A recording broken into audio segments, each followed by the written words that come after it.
या hi students, last class में हमने सेक्शन ए एंड बी किया था। अब सेक्शन सी में पहले क्वेश्चन पर आते हैं, क्वेश्चन नंबर 31। सो 31 के अंदर the person is suffering from an eye defect, right. तो इसमें जो आपका आंसर है that is myopia.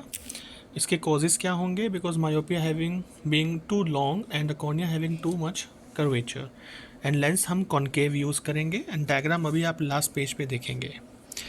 Then 32nd question में कौन सा रूल है? फर्स्ट पार्ट में Fleming left hand rule and then उसको आपको स्टेट करना है। एंड बी पार्ट में जो फर्स्ट पार्ट का आंसर है जिसमें मैक्सिमम होगा वो कौन सा केस है? थर्ड।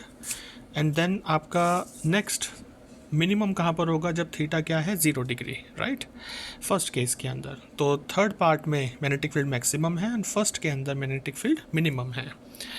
देन नेक्स्ट क्वेश्चन पे अगर हम आएँ 35th क्वेश्चन पर, तो इसमें आप डायग्राम देखिएगा। ए पार्ट में हमने ग्लास स्लैब का डायग्राम बनाया है एंड देन उसमें हमने एक्सप्लेन किया हुआ है। एंड रेक्टेंगुलर ग्लास प्रिज्म में जब लाइट स्ट्रेट जाती है विदाउट एनी डेविएशन, तब आपके पास वो केस है जो उन्होंने सेकंड पार्ट से पहले पूछा है।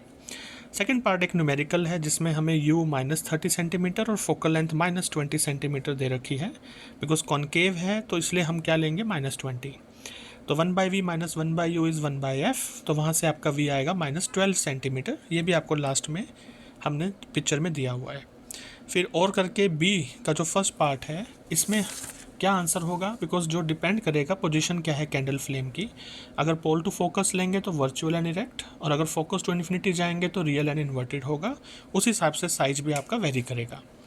एंड इसका डायग्राम कौन सा करेंगे? जब हम सेंटर पे ऑब्जेक्ट रखते हैं तो इमेज भी सेंटर पे फॉर्म होती है और सेम साइज़ की होती है। ये भी डायग्राम आपको लास्ट पेज पर मिल जाएगा।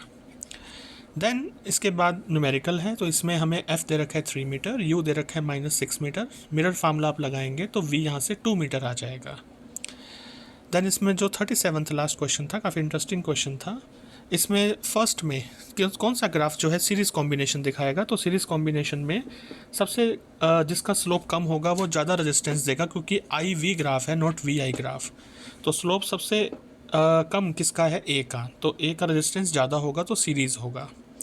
और इसी हिसाब से पैरेलल में कौन सा होगा? डी, क्योंकि उसका स्लोप ज़्यादा है तो रेजिस्टेंस कम होगा। सी के अंदर फर्स्ट पार्ट ये हमने डायग्राम में शो किया हुआ है, लास्ट सबसे लास्ट डायग्राम में शो किया हुआ है। तो इसमें जो अरेंजमेंट होगी ये आप ऐसी अरेंजमेंट दिखाएंगे लाइक दिस, जैसा आप देख सकते हैं। सी का 10 एंड देन 2 10 ओम पैरेलल में, सो दैट यू गेट 15 ओम। और पार्ट में इसमें जो नेट आपका आंसर आएगा वो आएगा 1.5 ओम।